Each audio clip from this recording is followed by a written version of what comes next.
এই যে পুলিশের গাড়ি ঘিরে উত্তেজিত লোকজন দেখছেন, তারা গাড়ির মধ্যে তোলা এক ব্যক্তির উপর ক্ষোভ ঝাড়ছেন।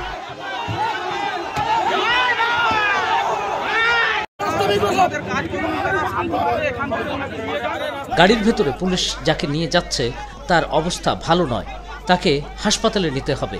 কেন তার এই অবস্থা জেনে আসা যাক।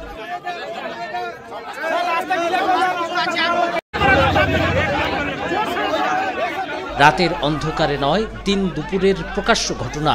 কবরস্থান থেকে একটি কঙ্কাল তুলে তার সঙ্গে সেলফি তুলেছে ওই যুবক। কথায় কথায় সেলফি তোলা বর্তমানে ট্রেন্ডিং, তাই বলে কঙ্কালের সঙ্গে সেলফি।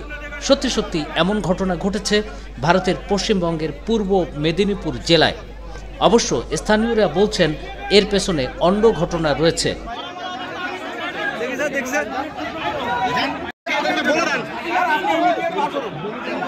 গ্রামবাসীদের কেউ বলছেন ফেসবুকে রিলস বানাতে, কেউ বলছেন তন্ত্র সাধনার জন্য এই ঘটনা ঘটিয়েছে ওই যুবক।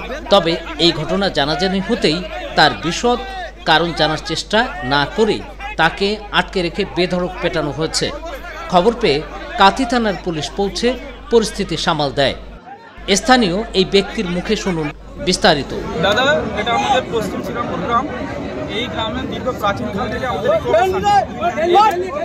অবস্থানে আমরা হিন্দু মুসলমান প্রতিবেশী আমাদের পশ্চিম শ্রীরামপুরে পুরো আমরা মিলেমিশে থাকি এবং আমাদের এই কবরস্থান এবং পাশে শ্মশান, লক্ষ্মী মন্দির, ঈদগাহ সব কিছু রয়েছে।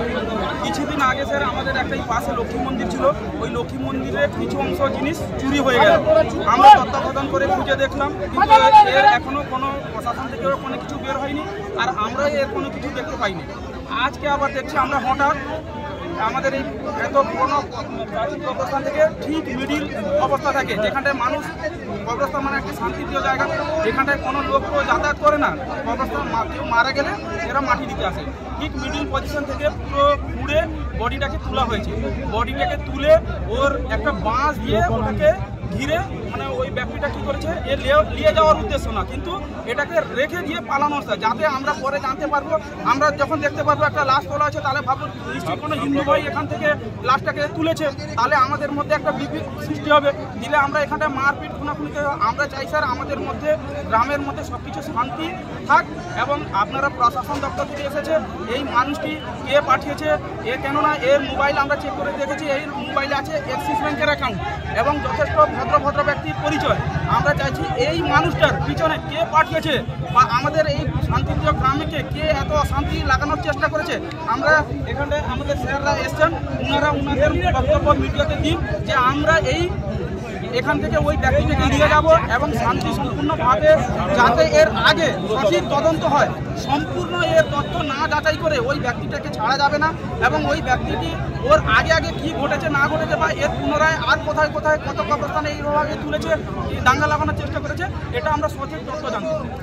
আরেকটা বিষয় হচ্ছে, ওই লোককে দেখে কি অনুমান করা যাচ্ছে কোনো তান্ত্রিক বা আচার সঙ্গে? ওই লোককে স্যার তান্ত্রিকও মনে হয় না, পাগলও মনে হয় না। ও লোকটা সরাসরি আমাদের এই শান্তিপ্রিয় জায়গার মধ্যে আমাদের মধ্যে গন্ডগোল এবং বিভেদ লাগানোর সৃষ্টির চেষ্টা করছে। এর ঘটনাটা ঘটেছে স্যার এই 9:30টার দিকে, স্যার 9:35-40-এর দিকে আমাকে ফোনটা গেলে যে গ্রাম থেকে যে এইরকম আমাদের কবরস্থানে একটি মৃতদেহকে তুলেছে, যার মধ্যে একটু মাংস নেই, পুরো হাড়গুলো রয়েছে। তখন আমি একটু বাইরে ছিলাম, ওখান থেকে 15 মিনিট আমার আসতে টাইম লেগে গেছে।